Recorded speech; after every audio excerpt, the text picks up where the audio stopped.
पाणलोट क्षेत्रात अतिवृष्टीमुळे कृष्णा नदीच्या पाणी पातळीत वाढ होतीये।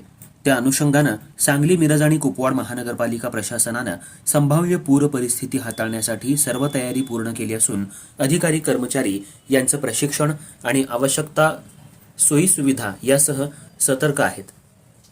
एनडीआरएफ टीम आणि महापालिका अग्निशमन दल अधिकारी कर्मचारी तसंच जिल्हा प्रशासन यांच्या समन्वयानं पूर परिस्थिती हाताळण्यासाठी आवश्यक ते नियोजन करण्यात येत आहे। सूर्यवंशी प्लॉट, इनामदार प्लॉट, कर्नाळ रोडवरील शिवमंदिर परिसर, काकानगर, दत्तनगर, मगरमच्छ कॉलनी इथल्या नागरिकांनी प्रशासनाच्या सूचनेनुसार सत्वर कार्यवाही करावी तसंच प्रशासनाच्या सूचनेचं पालन करून सहकार्य करावं असं आवाहन आयुक्त शुभम गुप्ता यांनी केलं आहे। प्रशासनानं यापूर्वी सोबत घ्यायची महत्त्वाच्या साहित्याची यादी प्रसिद्ध केली आहे। त्यानुसार नागरिकांनी स्थलांतरित होताना आपल्यासोबत यादीनुसार आवश्यक साहित्य घेऊन महानगरपालिकेनं निश्चित केलेल्या निवारा केंद्रात किंवा अन्य ठिकाणी त्यांच्या सोयीनं सुरक्षित स्थलांतरित व्हावं। मदत कार्यासाठी संपर्क नंबर याप्रमाणे 70 66 04 030, 70 66 04 03 31 आणि 70 66 04 03 32 हे तिन्ही नंबर 24 तास सुरू राहणार आहेत। या व्यतिरिक्त काही अधिकाऱ्यांशी थेट संपर्कासाठी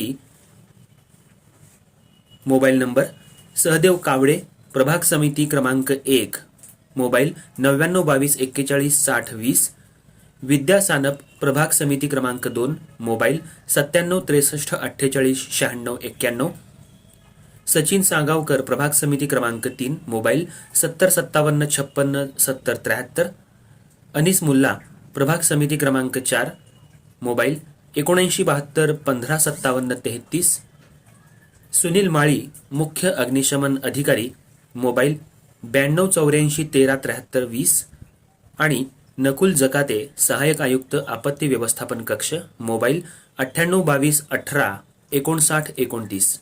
नागरिकांनी या नंबरवर संपर्क साधून आपत्ती काळात आवश्यक ती मदत उपलब्ध करून घ्यावी असं आवाहन शुभम गुप्ता, आयुक्त, सांगली, मिरज, कुपवाड महानगरपालिका यांच्या वतीनं करण्यात आलं आहे। सतर्क झालेला आहे आणि पुढील 24 तासामध्ये सुद्धा मोठ्या प्रमाणावर वाढणारा पाऊस लक्षात घेता ही पाण्याची पातळी आता 26 फुटाहून जवळपास 30 फुटापर्यंत जाईल अशी अपेक्षा आहे।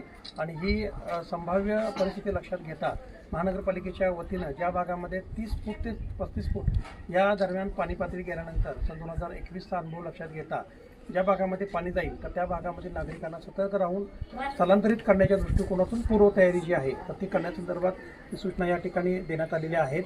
आणि प्रत्येक तासाला माननीय आयुक्त महोदय असेल किंवा आमची सर्व कंट्रोल रूमची टीम पाणी पातळी आणि पडणाऱ्या पावसावर लक्ष ठेवून आहे, त्याच्यानुसार सर्व उपाययोजना करण्यात आलेल्या आहेत। तसेच महानगरपालिका क्षेत्रामध्ये एकूण 36 निवारा केंद्र स्थापन करण्यात आलेली आहेत। त्या ठिकाणी सर्व ज्या काही अत्यावश्यक सोयीसुविधा आहेत तर त्यासुद्धा करण्यात आलेल्या आहेत। जसजशी पाणी पातळी वाढेल त्याप्रकारे वेगवेगळ्या भागामधील नागरिकांना स्थलांतरित करून चांगल्या प्रकारे सुविधा देण्यासंदर्भात महानगरपालिका प्रशासनाकडून कारवाई करण्यात आली आहे।